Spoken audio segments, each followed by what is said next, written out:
first one is the logical ideas that you are talking about. I mean, whatever you're saying, it's okay. It's one thing. You can use different words. Like, many people come up with, I mean, they mug up so many words that it's very difficult to even talk to them, right? And they try to impress you, dazzle you with their vocabulary. Oh my And God. actually, it doesn't make any sense what they're talking about. Okay. Yes. So, are you able to speak logically? This is the first and foremost thing. And not only speak in any form of communication.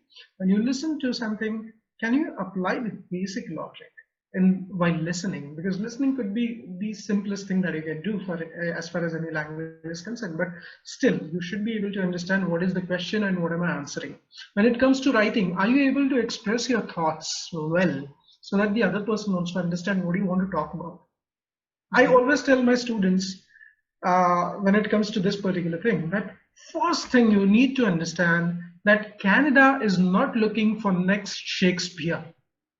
If you're writing anything or if you're speaking anything, think about it. They're looking for a good engineer who can survive in an English speaking environment, and that's all.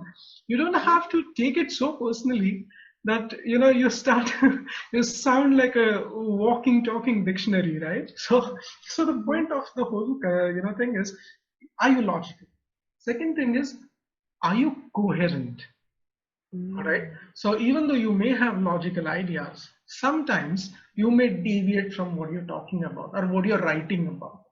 Okay. So you need to have a bit of coherence. That means whether first idea is connected to the second idea is connected to the third one, they want to know all these things. Now, Mm. once these two things are covered, once you achieve these two things, all right, the next two criteria that we want to talk about probably is vocabulary, but IELTS calls it lexical resource, and two things are quite different in a way.